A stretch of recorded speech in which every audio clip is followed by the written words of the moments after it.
Hi, Stephanie Geiger here. I'm here to talk about generative AI in our classrooms.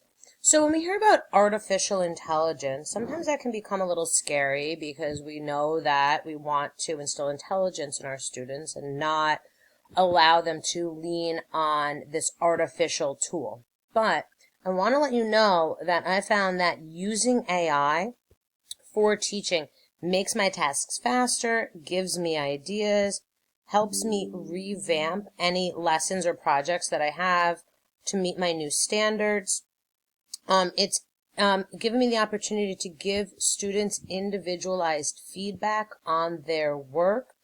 We know at the secondary level, we have 100 to 125 students that we see each day, and to be able to give them each individualized feedback in a timely manner can be very difficult for us to do individually, but AI can help.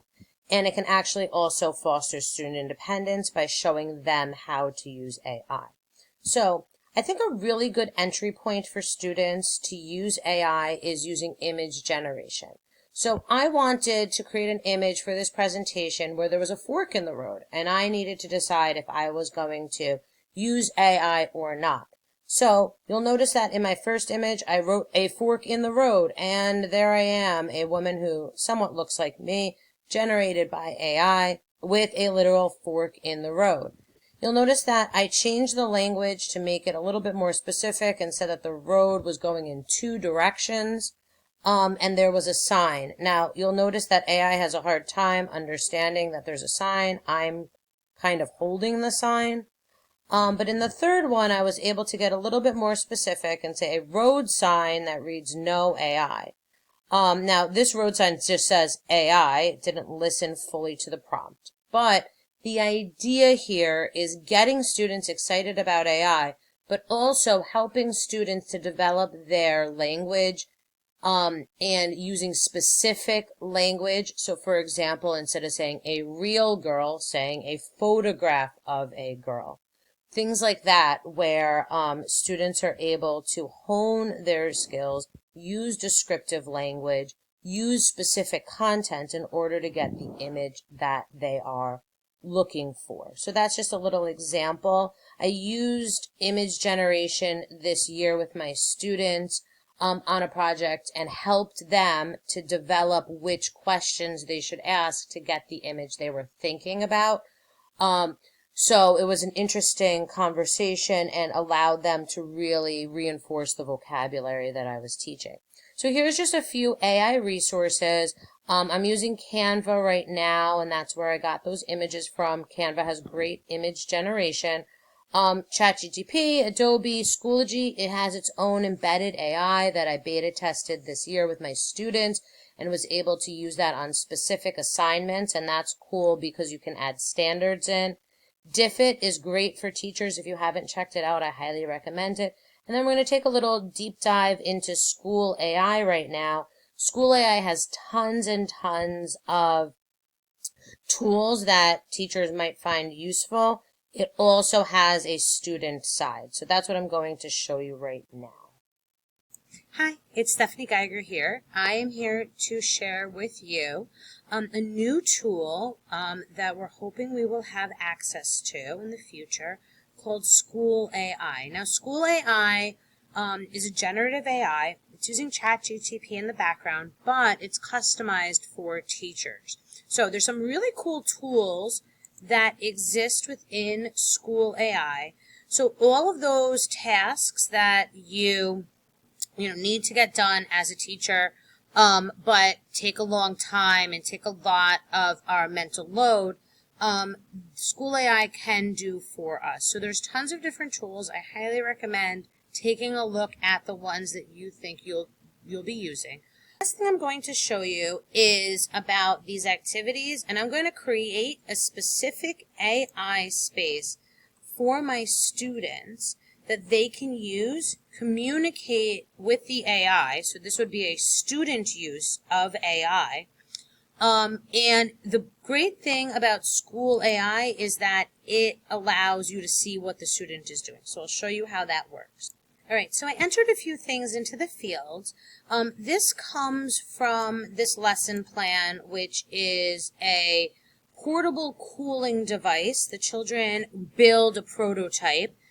In the beginning of the school year, I say it's too hot, and that's where the problem comes from, and they're going to build a prototype. So I've been doing this for a few years. I've never done it with AI, but theirs is a good opportunity for students to do research in a controlled AI environment.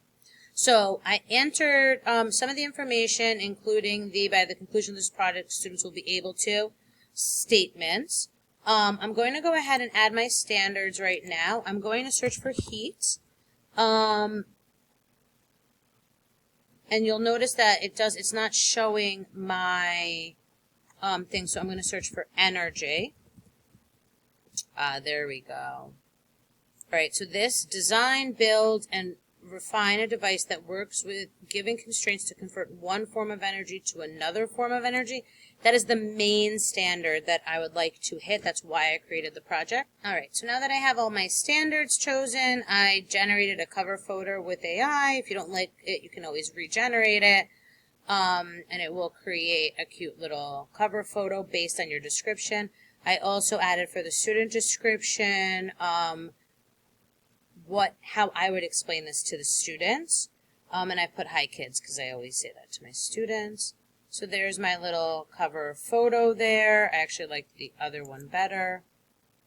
All right, so now you can start your preview, and that will show you what it's going to look like for students. And if you wanted to interact with your AI, you can tweak it. So you'll be able to use that in the preview. But let's say save and launch.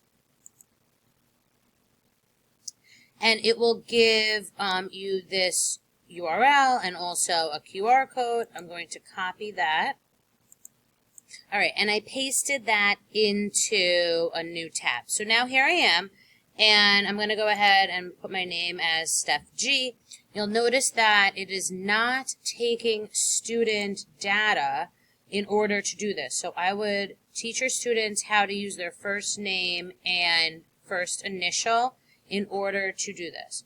So what do you know about energy and its different forms? All right, so I've written a response, and I'm pretending to be a student and pretending to be a student that paid attention to Mrs. Geiger's lesson on this. So this is what my response is, and here's the AI coming up with great job. Can you now explain the difference between potential and kinetic energy?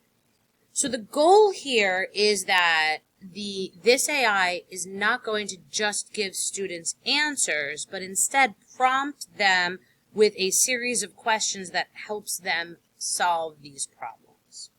So what we're really trying to reinforce here are research skills and helping students develop which questions and how to formulate questions that are specific, questions that elicit the correct response, questions that have the correct vocabulary in them. So the skill set here is maybe different than the skill set we're used to. But as you notice, here is my Steph G, my student version, and I, as the teacher, can see the whole chat. So as the student is communicating, I can ask what they're asking about.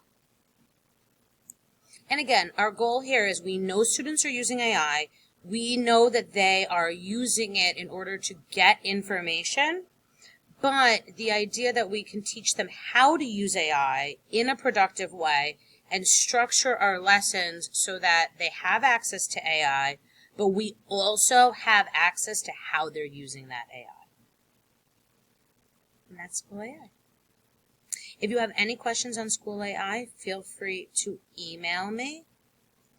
And I'll pop my email up here if you have any other questions, or if you start poking around on School AI and you want to know how a specific tool works, or you are using one of these subject tutors and just wondering how you could utilize them more effectively in your classroom. All right, thank you.